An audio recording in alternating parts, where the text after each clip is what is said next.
Hello everyone, welcome back to our YouTube channel survival of the fittest. आज हम लोग discuss करने वाले हैं प्लांट ग्रोथ हार्मोन से रिलेटेड सारे क्वेश्चंस जो डीबीटी जेआरएफ में पूछे गए हैं फ्रॉम 2010 टू 2019। सो स्टार्ट करते हैं। फर्स्ट क्वेश्चन है इसमें, abscisic acid ABA catabolism is mediated by. तो एब्सिसिक एसिड कैटाबोलिज्म मीडिएटेड होता है through abscisic acid 8 hydrolase enzymes के थ्रू। ओके, सो इसका ये बेसिक पाथवे है। इसमें साइटोप्लाज्म के अंदर इस तरह से abscisic acid 8 hydrolase abscisic acid को कन्वर्ट करता है फेजिक एसिड के अंदर। Okay, so option number B is the correct answer. तो सारे प्लांट ग्रोथ हार्मोन्स जितने हैं उनका बायोसिंथेटिक पाथवे, उनकी सिग्नलिंग एंड देन उनका कैटाबॉलिज्म काफी ज्यादा इंपॉर्टेंट है। देन उनका रोल क्या है प्लांट के अंदर, ये चारों चीजें काफी ज्यादा इंपॉर्टेंट है एग्जाम पॉइंट ऑफ व्यू से। ओके, तो एक एक करके हम लोग डिस्कस करेंगे अभी सारी चीजें। सेकंड क्वेश्चन है, in submerged plants the root tip stimulates the activity of. तो सबमर्ज्ड प्लांट क्या होते हैं, वाटर लॉक्ड कंडीशन के अंदर कुछ प्लांट्स जो हाफ वाटर के अंदर रहते हैं और हाफ बाहर रहते हैं उनको बोलते हैं सबमर्ज्ड प्लांट। ओके, तो उनके लिए क्या होता है, हाइपोक्सिया कंडीशन अराइज हो जाती है बिकॉज वाटर के अंदर अगर ऑक्सीजन की कमी हो जाए तो उसको बोलते हैं हाइपोक्सिया कंडीशन। उसके उस time ACC synthase and ACC oxidase एक एंजाइम वर्क करता है और इथाइलिन का प्रोडक्शन करके वहां पे एब्सिशन कोज करवाता है। सो ऑप्शन नंबर सी क्या हो जाएगा इसका करेक्ट। इसमें दिया हुआ है, in the root tip of maize hypoxia stimulates the activity of ACC synthase and ACC oxidase, thus causing ACC and ethylene to be produced faster. The ethylene leads to the death of disintegration of cell in the root cortex। तो ये दोनों जो enzymes हैं ये कहाँ पे work करते हैं, इथाइलिन के बायोसिंथेटिक पाथवे में ये दोनों एंजाइम काफी ज्यादा इंपॉर्टेंट रोल प्ले करते हैं। ओके, तो option number C is the correct answer. ये 2010 का क्वेश्चन है। नेक्स्ट क्वेश्चन है, which of the following plant hormone is synthesised from an amino acid precursor. तो अमाइनो एसिड प्रिकर्सर से हमें पता है टू हार्मोन सिंथेसाइज होते हैं, एक होता है इथाइलिन, एक होता है ऑक्सिन। इंडोल एसिटिक एसिड जो ट्रिप्टोफैन के अंदर जो रिंग प्रेजेंट रहती है इंडोल रिंग, उसकी वजह से इसको बोलते हैं इंडोल एसिटिक एसिड। और उस ट्रिप्टोफैन से सिंथेसाइज होता है ऑक्सिन एंड मिथियोनिन से सिंथेसाइज होता है इथाइलिन। तो इसमें अब दोनों ही ऑप्शन दे रखे हैं, ये थोड़ा कंट्रोवर्शियल क्वेश्चन है, इसमें कंफ्यूजन हो सकता है, लेकिन इसका जो आंसर दे रखा है आंसर की में वो है ऑप्शन नंबर बी। ओके, लेकिन इसमें ये दोनों ही करेक्ट होने चाहिए बिकॉज मिथाइन मिथियोनिन भी इसका इथाइलिन का जो प्रिकर्सर है वो भी एक अमाइनो एसिड ही है और इसके बाद ये भी एक अमाइनो एसिड के प्रिकर्सर से फॉर्म होता है। ओके, देन नेक्स्ट क्वेश्चन है, which of the following chemicals prevent precocious germination and promotes embryo maturation and increase desiccation tolerance of somatic embryos। तो ये सारी जो फीचर्स प्रेजेंट होते हैं, ये सारे जो प्रोसेस करवाता है उसको बोलते हैं abscisic acid. Okay, abscisic acid क्या करवाता है, डेजिकेशन टॉलरेंस करवाता है किसी प्लांट के अंदर, जर्मिनेशन को रोकता है, प्रिवेंट करता है एंड एम्ब्रियो का मेचुरेशन करवाता है, एम्ब्रियो का की ग्रोथ को रोक के उसको मेच्योर बनाता है। ओके, सो डोरमेंट स्टेज में ले जाता है बेसिकली इसको। So option number A is the correct answer. Next question है, which one of the following phytohormones is produced under water deficit and play an important role in tolerance against drought. तो ये भी वही हो गया, इसमें क्या हो जाएगा, एब्सिसिक एसिड एंड इथाइलिन, ये दोनों ही हार्मोन ऐसे क्या है जो वाटर डेजिकेशन टॉलरेंस करवाते हैं और क्या करवाते हैं, वाटर डेफिसिट कंडीशन के अंदर mainly abscisic acid role play करता है। ओके, तो ऑप्शन नंबर ए क्या हो जाएगा इसका करेक्ट आंसर हो जाएगा। नेक्स्ट है NCED, ये क्या है, 9 cis epoxy carotenoid dioxygenase is involved in. तो ये कहाँ पे इन्वॉल्व होता है, इसका बायोसिंथेटिक पाथवे यहाँ से देख सकते हैं। एब्सिसिक एसिड का जो बायोसिंथेसिस पाथवे होता है उसमें जियाजेंथिन, एंथ्राजेंथिन, फिर वायलोजेंथिन, इससे फिर फॉर्म होता है यहाँ पे 9 सिस वायलोजेंथिन से NSED, देन जेंथोक्सिन फॉर्म होगा, उसके बाद एब्सिसिक एल्डिहाइड, और एब्सिसिक एल्डिहाइड से एब्सिसिक ऑक्सीडेज से क्या बनेगा फिर एब्सिसिक एसिड। तो ये पाथवे काफी ज्यादा इंपॉर्टेंट है। इसके अलावा ये जो पाथवे डिस्कवर किया गया था, ये किसके अंदर डिस्कवर किया, एरेबिडोप्सिस के अंदर। तो इस वाले हार्मोन को, इस वाले एंजाइम को एरेबिडोप्सिस एब्सिसिक एल्डिहाइड भी बोला जाता है।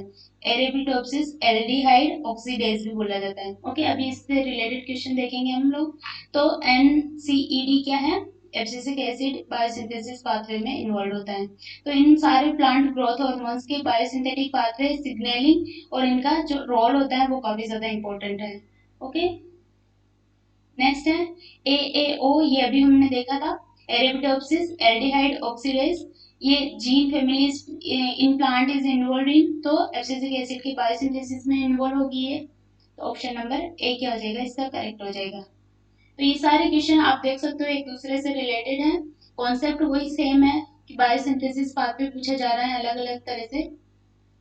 नेक्स्ट क्वेश्चन है active form of gibberellin in plant is. तो जिबरेलिन का जो एक्टिव फॉर्म होती है वो होती है GA1 एंड GA4। ये दोनों ही फॉर्म क्या है, एक्टिव फॉर्म है। उसके अलावा GA3 ऑक्सीडेज क्या होता है, एक्टिवेट करवाता अनदर जिब्रेलिक एसिड को। और इसके अलावा GA2 ऑक्सीडेज होता है जो क्या करवाता है, इनिबिट करवाता है इसके फंक्शन को। ओके, तो इसके अंदर ऑप्शन नंबर ए क्या हो जाएगा, करेक्ट। GA1 एंड GA4 क्या है, एक्टिव फॉर्म है इसकी। एंड ये वाली टेबल आप देख सकते हो कि कौन से हॉर्मोन्स हैं, हॉर्मोन्स के एग्जांपल प्लस उनकी एक्टिव फॉर्म कौन कौन सी है। ऑक्सीन में इंडोल एसिटिक एसिड, इथाइलिन में इथाइलिन ही है, और जैस्मोनिक एसिड में ये है। उसके बाद साइटोकाइनिन में क्या है, जिएटिन, जो भी ट्रांसफॉर्म में जिएटिन जो होता है वो इसकी एक्टिव फॉर्म है। ओके, एब्सिसिक एसिड में ये है, जिब्रेलिक एसिड में क्या हो जाएगा, GA1 एंड GA4। तो और उसका इफेक्ट क्या क्या हो सकता है, ऑक्सीन का इफेक्ट होता है cell elongation, apical dominance, tropisms and branching and lateral root के फॉर्मेशन के लिए इसका काफी ज्यादा रोल होता है। उसके बाद इथाइलिन का हमें पता है फ्रूट राइपनिंग में, फ्लावरिंग एंड स्ट्रेस रेस्पॉन्स में एंड सीड जर्मिनेशन में इसका रोल होता है। उसके बाद ये डिफेंस मैकेनिज्म में वर्क करता है जैस्मोनिक एसिड।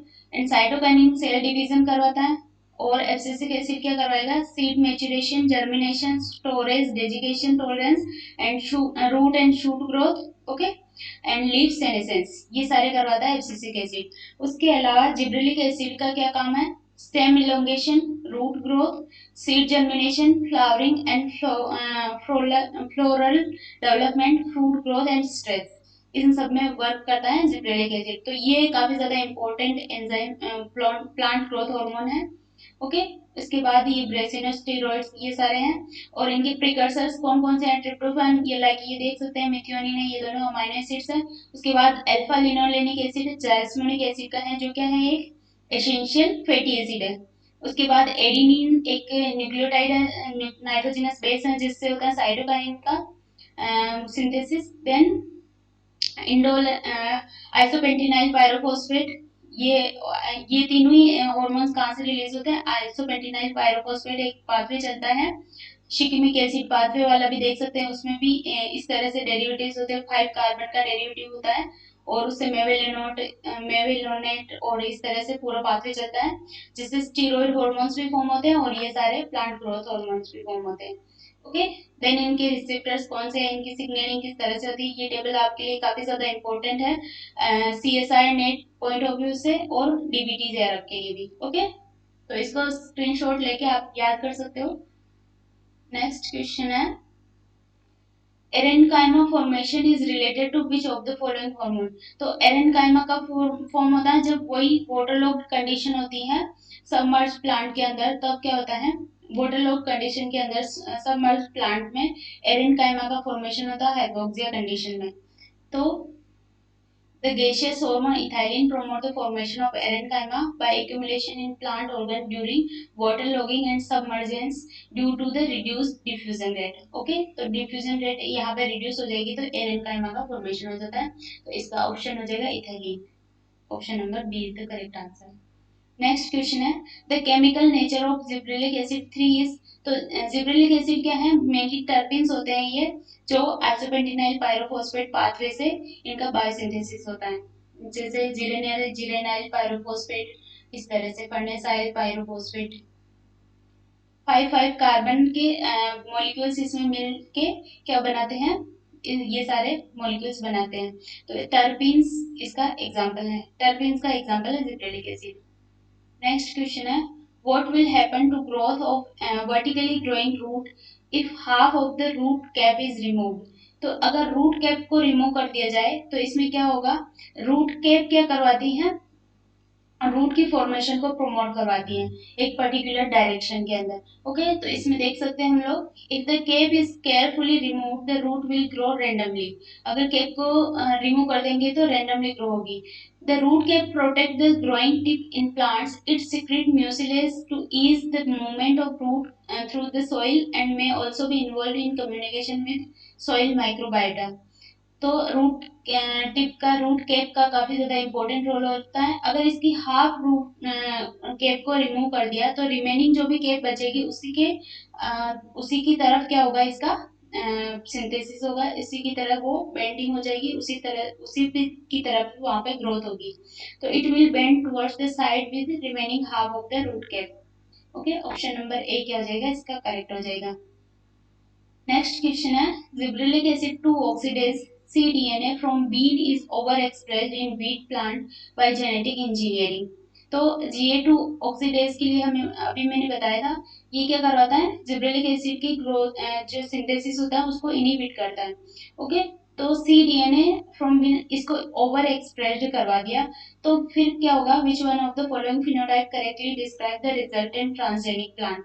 अगर Ga2 ओवर एक्सप्रेस्ड होगा तो क्या होगा, जिब्रेलिक एसिड क्या करवाता है, प्लांट की हाइट को बढ़ाने का काम करता है, प्लांट की ग्रोथ को प्रमोट करता है। और अगर ये वाला ऑक्सीडेज ओवर एक्सप्रेस हो गया तो प्लांट की ग्रोथ क्या होगी, शॉर्ट हो जाएगी। तो plant growth will be shorter. Option number B is the correct answer. Gibberellic acid 2 oxidases are a class of 2 oxoglutarate dependent dioxygenases that regulate the deactivation of bioactive gibberellic acids। Okay, next question है which one of the following statement is not correct regarding ethylene signalling in plants. तो ethylene की signalling किस तरह से होती है, ethylene का जो रिसेप्टर होता है, इथाइलिन जब प्रेजेंट नहीं होगा उस टाइम वो क्या होता है, एक्टिवेटेड फॉर्म में रहता है। एंड जब इथाइलिन प्रेजेंट होता है तब वो क्या होता है, इनएक्टिव होता है। और उसके जो साइटोसोलिक डोमेन्स होते हैं, कुछ रेस्पॉन्स रेगुलेटर्स, वो क्या हो जाते हैं, एक्टिवेट हो जाते हैं in the presence of ethylene, और रिसेप्टर इनएक्टिवेट रहेगा तब। ओके, तो इसमें क्या होता है, ethylene binding inactivate ethylene receptor, not correct पूछा है इसके अंदर। उसके बाद in the absence of ethylene the receptor are inactive and suppress the ethylene response. तो absence of ethylene receptor inactive नहीं रहेगा, रिसेप्टर क्या हो जाएगा, एक्टिवेट हो जाएगा। ओके, क्योंकि इथाइलिन जब प्रेजेंट होता है तब वो क्या होता है, इनएक्टिव होता है। तो ethylene binding inactivate ethylene receptor, ये बिल्कुल सही है। In the absence of ethylene the receptor are inactive and suppress the ethylene response, ये रॉन्ग हो जाएगा स्टेटमेंट। उसके बाद disrupted ethylene receptor are inactive in the presence और absence of ethylene leading to constitutive ethylene response. अगर disrupted ethylene receptor है तो चाहे इथाइलिन प्रेजेंट हो या नहीं हो, वो क्या रहेगा, कॉन्स्टिट्यूटिवली एक्सप्रेस रहेगा। उसके बाद मिससेंस म्यूटेशन अगर हो जाए उसके अंदर, at the binding site makes receptor insensitive to ethylene and could shut off the ethylene response। okay, तो ये सारे ऑप्शंस बिल्कुल करेक्ट है, इसमें बी ऑप्शन क्या हो जाएगा, रॉन्ग हो जाएगा। इथाइलिन की सिग्नलिंग हम लोग देख सकते हैं, ये इस तरह से होती है। अगर इथाइलिन एब्सेंट रहेगा तो इथाइलिन रेस्पॉन्स, ये जो जीन है ये क्या रहेंगे, एक्टिवेट रहेंगे, और इस सी टर्मिनल डोमेन वाला जो रीजन होता है ये एक्टिवेट रहेगा, और इथाइलिन इनसेंसिटिव 2 को क्या करेंगे, इनिबिट करके रखेंगे। ये सारे क्या हैं, इसके रिसेप्टर्स हैं। उसके बाद अगर इथाइलिन प्रेजेंट है तो इन सबको इनिबिट कर देगा, उसकी वजह से CTR क्या हो जाएगा, इनिबिट हो जाएगा। देन इथाइलिन इनसेंसिटिव 2 एक्टिवेट होके क्या करेगा, इन सारे जो फर्दर सिग्नलिंग कैस्केड है उसको चलाएगा और टारगेट जीन को एक्सप्रेशन करवाएगा। तो ये सारी इथाइलिन की सिग्नलिंग है। उसके बाद है next question, leaf abscission is a phenomena regulated by the amount of oxygen in ethylene. Which one of the following statement is correct regarding the amount of oxygen and ethylene during leaf abscission? तो leaf abscission के time क्या होता है, oxygen का जो amount है वो लो हो जाता है और इथाइलिन क्या हो जाता है, हाई हो जाता है, तब क्या होगा, लीफ का एब्सिशन होगा। एब्सिशन मीन्स वो बिल्कुल मेच्योर होकर सेनेसेंस आके उसके अंदर वो बिल्कुल गिर जाएगी वहां से। ओके, तो इसमें क्या होगा, increase in both ethylene and oxygen, ये नहीं हो सकता, रिडक्शन इन इथाइलिन नहीं होगा, reduction in oxygen and increase in ethylene, ये सी ऑप्शन बिल्कुल करेक्ट है इसमें, क्योंकि ऑक्सीजन क्या करवाता है, ग्रोथ को प्रमोट करवाता है, लेकिन इथाइलिन क्या करवाता है, सेनेसेंस करवाता है। तो oxygen a plant hormone and ethylene have been implicated as prominent regulator of abscission signaling. The two compounds work in synergistic fashion. Okay, as the oxygen level decrease, the flux of oxygen to the abscission zone is reduced. Exhaustion of oxygen makes the abscission zone sensitive to ethylene. तो option number सी क्या हो जाएगा, इसका correct हो जाएगा। Next question है, in a tissue culture experiment, a student desired to have more differentiation of shoots. Which of the following plant growth hormone ratio should be used? तो हमें पता है जब हम लोग प्लांट टिश्यू कल्चर करते हैं तो उसमें ऑक्सीजन और साइटोकाइन का रेशियो काफी ज्यादा इंपॉर्टेंट रोल प्ले करता है। जब शूट की ग्रोथ को प्रमोट करवाना होता है तो high cytokine to oxygen ratio लेते हैं, और अगर रूट की ग्रोथ को प्रमोट करवाना है तो high oxygen to cytokine ratio लेते हैं। ओके, और अगर दोनों का अमाउंट इक्वल हो तो उसकी वजह से क्या होगा, केलस का फॉर्मेशन हो जाता है। तो यहाँ पे शूट का फॉर्मेशन करवाना है तो क्या करेंगे, high cytokine to oxygen ratio use करेंगे। So option number 1 is the correct answer. Next question है, grain number grain number 1 in rice regulated by, तो ग्रेन नंबर 1 रेगुलेट करता है साइटोकाइनिन, बिकॉज साइटोकाइनिन क्या है, किसी भी सेल के डिवीजन को और उसकी ग्रोथ को प्रमोट करवाता है। तो ग्रेन नंबर 1 राइस रेगुलेट होता है साइटोकाइन ऑक्सीडेज से, और ये Oryza sativa made S1 control rice floral trade and organ development के लिए रेस्पॉन्सिबल जीन है। और उसके बाद जिब्रेलिन ऑक्सीडेज तो हमें पता है GA3 और GA2 ऑक्सीडेज होते हैं, और हिस्टीडीन काइनेज क्या करवाता है, फॉस्फोराइलेशन करवाता है हिस्टीडीन का। तो ये नहीं हो सकता, ये नहीं हो सकता, इसका आंसर क्या हो जाएगा, cytokine oxidase, cytokinin oxidase. Option number B is the correct answer. Next question है, somatic embryo induction generally occur in the presence of two growth regulators namely। तो सोमेटिक एम्ब्रियो का मतलब क्या होता है, एक पर्टिकुलर सोमेटिक सेल से अगर किसी एम्ब्रियो का फॉर्मेशन होता है तो उसको बोलते हैं सोमेटिक एम्ब्रियो इंडक्शन। सो इसके अंदर मुझे ये लग रहा है कि ऑक्सीजन एंड साइटोकाइनिन का रेशियो काफी ज्यादा इंपॉर्टेंट होता है, लेकिन इसका जो आंसर दे रखा है वो दे रखा है ऑक्सीजन एंड एब्सिसिक एसिड। तो ये भी हो सकता है बिकॉज अभी हमने वो जो टेबल देखी थी उसमें देखा था शूट एंड ग्रोथ का जो रेशियो है उसको मेंटेन करवाता है एब्सिसिक एसिड। तो ये भी हो सकता है। तो ऑप्शन नंबर सेकंड क्या हो जाएगा इसका करेक्ट आंसर। पहले मैं इस वाले ऑप्शन में कंफ्यूज हो रही थी कि ऑक्सीजन एंड साइटोकाइनिन का रेशियो इंपॉर्टेंट होता है, लेकिन एब्सिसिक एसिड का भी रोल होता है इन सारे, क्योंकि ये क्या करवाते हैं, रेगुलेट करवा रहे हैं ग्रोथ को। ओके, देन नेक्स्ट क्वेश्चन है, which of the following are flowering hormones. तो फ्लावरिंग हार्मोन्स कौन कौन से होते हैं, फ्लोरिजन एंड वर्नेलिन, वर्नेलाइजेशन के टाइम जो वर्नेलिन हार्मोन्स आते हैं ये एक टाइप के हार्मोन्स होते हैं जो क्या करवाते हैं, फ्लोरिजन एंड वर्नेलिन फ्लावरिंग को प्रमोट करवाते हैं। ये हम लोग एबीसी मॉडल देखेंगे जब फ्लावरिंग देखेंगे किसी भी प्लांट के अंदर, अरेबिडोप्सिस के अंदर बेसिकली, तो उसमें पूरा रोल देखेंगे इन सारे जीन्स का। ओके, इन सारे हार्मोन का। ऑप्शन नंबर सेकंड क्या हो जाएगा इसका करेक्ट आंसर। उसके बाद ऑक्सीन और इथाइलिन ये तो हो नहीं सकते, जिब्रेलिक एसिड फिर भी रोल प्ले करता है फ्लावरिंग के अंदर। ओके, नेक्स्ट क्वेश्चन है, द आरएचटी म्यूटेशन। आरएचटी क्या है यहाँ पे, reduced height. Okay, reduced height एक जीन होता है जिब्रेलिक एसिड के अंदर इन wheat that were pivotal for green revolution reduced plant height due to impairment in। तो क्या होगा इसके अंदर, जिब्रेलिक एसिड की जो सिग्नलिंग पाथवे है उसका उसके अंदर उसको अफेक्ट करके ये क्या करवाता है, आरएसटी म्यूटेशन।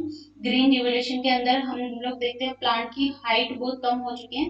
ओके, तो प्लांट की हाइट को कम करवाने के लिए जो यूज होता है वो जिब्रेलिक एसिड के सिग्नलिंग पाथवे को अफेक्ट करके आरएसटी म्यूटेशन क्या करेगा, प्लांट की हाइट को रिड्यूस करवाएगा। So option number B is the correct answer.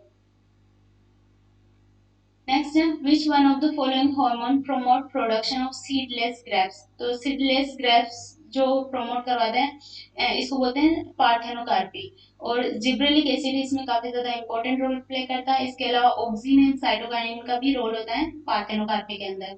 इसके अलावा indole acetic acid, indole butyric acid, और ये तो हो ही नहीं सकते। ओके, तो ऑप्शन नंबर बी क्या हो जाएगा इसका करेक्ट आंसर। नेक्स्ट है TIR1 and auxin receptor is a. तो ऑक्सिन रिसेप्टर क्या है, यहाँ पे अभी हमने उस टेबल को अगर आप अच्छे से देखोगे तो उसके रिसेप्टर में लिखा हुआ था TIR1। इसका रिसेप्टर जो होता है एफ बॉक्स प्रोटीन होता है। ओके, अलग अलग टाइप के इस तरह से रिसेप्टर्स होते हैं। कुछ काइनेज होंगे। काइनेज कौन से होते हैं, हिस्टिडीन और एस्पार्जिन काइनेज, वो टू कंपोनेंट वाली सिग्नलिंग में सिर्फ साइटोकाइन रिसेप्टर होगा। ओके, तो ये टी ऑक्सिन का जो रिसेप्टर होता है वो होता है एफ बॉक्स प्रोटीन। ओके, यहाँ पे देख सकते हैं ऑक्सिन की एब्सेंट में ये क्या होगा, TIR1 इस तरह से एक्टिवेट रहेगा और इनएक्टिव रहेगा। और ऑक्स इंडोल एसिटिक एसिड ये एक्टिवेट रहेगा और इसको क्या करवाएगा, ऑक्सिन रेस्पॉन्स फैक्टर को इनहिबिट करवाएगा, जिसकी वजह से ऑक्सिन का कोई रेस्पॉन्स नहीं आ पाएगा। लेकिन अगर ऑक्सिन प्रेजेंट है तो ये इसका रिसेप्टर एक्टिवेट रहेगा, देन इसको इनहिबिट करेगा और ऑक्सिन रेस्पॉन्स फैक्टर यहाँ पे न्यूक्लियस में जीन का एक्सप्रेशन करेंगे और एक्टिव फॉर्म में रहेंगे। तो ऑप्शन नंबर इसका फर्स्ट क्या हो जाएगा, करेक्ट। Next question है given below are the name of different phytohormones in the left column, match them with their corresponding precursor molecule in the right column। तो ये कुछ फाइटोहॉर्मोन्स है और इनके प्रिकर्सर मॉलिक्यूल्स हैं। तो ऑक्सीन का क्या होगा हमें पता है, ट्रिप्टोफैन है, एल ट्रिप्टोफैन हो जाएगा। ए मस्ट बी सेकेंड। चेस्मरिक एसिड का हमें पता है अल्फा लिनोलेनिक एसिड एक एसेंशियल फैटी एसिड है। उसके बाद इथाइलिन का क्या है, मिथियोनिन है। ओके, और ब्रेसिनोलाइट का है कम्पेस्ट्रिडोल। तो इसका क्या हो जाएगा, A second, B third, C का फर्स्ट एंड डी का fourth. Option number B is the correct answer. Next question है, ये वाला क्वेश्चन मैंने कल करवाया था। कल जो क्वेश्चंस करवाए थे रेस्ट्रिक्शन एंजाइम से रिलेटेड, उसमें ये क्वेश्चन छूट गया था, इस वजह से आज मैं लेके आई हूँ। ये क्वेश्चन 2016 का है। इसमें पूछा है digestion of 5 kb linear DNA fragment with Eco R1 generate 2 fragment of 2 kb and 3 kb, while digestion of the same molecule will with hint third yield 3 fragments 0.7 kb and 0.5 kb and 0.8 kb। ये वाले question काफी ज्यादा easy होते हैं, अगर इनको ध्यान से पढ़ें तो इसमें से बिल्कुल अच्छे से ये वाले क्वेश्चन इजीली सॉल्व कर सकते हैं, बिल्कुल correct. Okay, so when the same DNA is digested with both the enzymes, it yields fragment of 0.7 kb, 1.3 kb, 2.2 kb and 0.8 kb। अगर एक से डाइजेस्ट करवा रहे थे तो ई को R1 2 फ्रेगमेंट जनरेट कर रहा था। इट मींस ई को R1 की ये लीनियर डीएनए है तो ई को R1 की एक साइड प्रेजेंट है, इसीलिए तो उसमें एक कट लगते ही 2 फ्रेगमेंट जनरेट हो रहे हैं। उसके बाद हिंड थर्ड से 3 फ्रेगमेंट जनरेट हो रहे हैं। इट मींस हिंड थर्ड की 3 साइड मस्ट है, 3 साइड प्रेजेंट है। Okay, then sorry 2 side present है, इसी वजह से 3 फ्रेगमेंट्स जनरेट होंगे। देन अगर दोनों से अगर डाइजेस्ट किया तो ये वाले 4 फ्रेगमेंट्स मिल रहे हैं। It means the right sequence of restriction site in the DNA fragment. तो इसकी राइट सीक्वेंस क्या होगी, इस तरह से आप देख सकते हो, ये मैंने पहले से ड्रॉ कर रखा है। ये 5 kb का कोई डीएनए है लीनियर, उसको इको R1 से डाइजेस्ट किया, ये दोनों फ्रेगमेंट मिले 2 kb and 3 kb। Hind third से डाइजेस्ट करने पे ये मिला 0.7 kb, 3.5 kb एंड 0.8 kb। उसके बाद दोनों से डाइजेस्ट करेंगे तो यहाँ पे देख सकते हैं 0.7 और 0.8 kb तो मिल रहा है, तो ये हो जाएगा। उसके बाद 3.5 बीच में है। ओके, तो 3.5 क्या हो जाएगा यहाँ पे, और इसको अगर यहाँ से बीच में से कट करेंगे इको R1 से तो यहाँ पे देख सकते हैं 0.7 और 1.3, इन दोनों को अगर प्लस करेंगे तो क्या हो जाएगा 2 kb। तो यहाँ पे इधर वाला पोर्शन क्या हो जाएगा 2 kb। देन इसी तरह से इनका एडिशन करेंगे 2.2 और 0.8 का, तो क्या आ जाएगा 3 kb। तो इको R1 की साइड यहाँ पे बीच में प्रेजेंट होगी और हिंद थर्ड की क्या होगी साइड में, इस तरह से ये दोनों साइड प्रेजेंट है। तो 1 Eco R1 side in between 2 हिंद थर्ड साइड। और ये same as it is question BARC 2019 के अंदर पूछा था। ओके, तो आपको इन सारे क्वेश्चंस के बारे में पता होना चाहिए, और ये काफी ज्यादा इजी क्वेश्चंस होते हैं। BARC के अंदर टेक्निक्स से क्वेश्चंस ज्यादा आते हैं। ओके, तो रेस्ट्रिक्शन एंडोन्यूक्लियस से एक या दो क्वेश्चन फिक्स्ड होते हैं BARC के अंदर। नेक्स्ट क्वेश्चन है, तो ऑप्शन नंबर ए इसका करेक्ट हो जाएगा। नेक्स्ट एक और क्वेश्चन बच गया था ये, तो इसमें क्या पूछा है, ए 34 kb linear DNA was digested with hind third and Bayes H1. The fragments obtained on complete digestion were as follow। तो हिंड थर्ड से हमें 2 फ्रेगमेंट मिल रहे हैं, तो वही बात हो गई, हिंड थर्ड की एक साइड होगी, इस वजह से 2 फ्रेगमेंट मिल रहे हैं क्योंकि लीनियर डीएनए है। अगर सर्कुलर होता तो वहां पे एक फ्रेगमेंट मिलता है, जितने कट लगाते हैं जितनी साइड प्रेजेंट होती है उतने ही क्या होते हैं फ्रेगमेंट्स मिलते हैं सर्कुलर डीएनए के अंदर। लेकिन लीनियर में क्या होता है, जितनी साइड प्रेजेंट होती है उसका डबल क्या होता है फ्रेगमेंट्स जनरेट होता है। तो बेम H1 के अंदर 2 साइड है, इसका मतलब क्या होगा 3 फ्रेगमेंट्स जनरेट होंगे। तो इन दोनों को साथ में डाइजेस्ट किया तो 4 फ्रेगमेंट जनरेट हो रहे हैं। तो अभी इसमें से ये कौन सा ऑप्शन करेक्ट है। अगर फर्स्ट ऑप्शन को हम लोग देखें तो बेम H1 की यहाँ पे हो रही है, तो यहाँ मिल रहा है 10 kb का, और एक मिल रहा है 12 kb का, एक मिल रहा है हमें 12 kb का, और उसके बाद यहाँ पे वापस से डाइजेस्ट किया तो 8 kb का मिल रहा है। लेकिन हमें क्या दे रखा है 4 kb, 12 एंड 18 kb का मिलना चाहिए बेम H1 की डाइजेशन से, तो ये तो बिल्कुल रॉन्ग हो गया। उसके बाद है बेम H1 से यहाँ 14 kb का मिल रहा है, ये भी रॉन्ग हो गया, क्योंकि यहाँ कट लगाएंगे तो ये पूरा फ्रेगमेंट क्या होगा बेम H1 का, लेकिन ये रॉन्ग हो गया। उसके बाद नेक्स्ट है बेम H1 से एक 4 kb का मिल रहा है, यहाँ तक करेक्ट है। उसके बाद मिल रहा है यहाँ से सिर्फ 10 kb का मिल रहा है, लेकिन यहाँ पे 12 kb का मिलना चाहिए हमें, तो ये भी रॉन्ग हो गया। उसके बाद फोर्थ ऑप्शन में देख सकते हैं बेम H1 से कट करें एक 4 kb का मिल रहा है। ओके, उसके बाद यहाँ कितना मिल रहा है 10 + 8, ये पूरा बेम H1 से यहाँ तक ये साइड है, तो 18 का मिल रहा है, ये वाला बिल्कुल करेक्ट है 18। उसके बाद मिल रहा है 12 का, तो ये बिल्कुल करेक्ट है। उसके बाद हिंड थर्ड का भी देख लेते हैं। हिंड थर्ड की यहाँ कट लग रहा है, तो इधर वाला 14 मिल रहा है और इधर वाला कितना मिलना चाहिए 20, तो यहाँ 14 और 20 मिल रहा है। उसके बाद दोनों की से दोनों को एक साथ कट करेंगे तो यहाँ देख सकते हैं हम लोग 4 kb का भी मिल रहा है, 10 का भी मिल रहा है, 8 का भी मिल रहा है, 12 का भी मिल रहा है। तो ऑप्शन नंबर 4 क्या हो जाएगा इसका करेक्ट आंसर। ओके, तो ये सारे क्वेश्चन थे प्लांट ग्रोथ हार्मोन से। अब मैं नेक्स्ट क्वेश्चन डिस्कस करूंगी नाइट्रोजन फिक्सेशन और अदर प्लांट फिजियोलॉजी से रिलेटेड, और उसके अलावा इम्यूनोलॉजी से रिलेटेड। देन जो भी ज्यादातर जिस टॉपिक से क्वेश्चन पूछे जा रहे हैं, मैं सोच रही हूँ 15 तक मैं इन सारे क्वेश्चंस को फिनिश कर दूं, और उसके बाद कुछ ना कुछ टॉपिक्स भी डिस्कस करूं, कुछ ऐसा ऐसी सीरीज लेके आऊं जिसमें आपका क्विक रिवीजन हो सके। ओके, तो ये सारे क्वेश्चंस थे। I hope you like this video, thank you so much for watching. अगर आपका कोई सजेशन और कोई क्वेरी हो तो मुझे कमेंट सेक्शन में बता सकते हो, और अगर आप इस चैनल पे न्यू हो तो सब्सक्राइब जरूर करें, और अगर वीडियो पसंद आया है तो लाइक जरूर करें। Okay, so thank you so much for watching, thank you.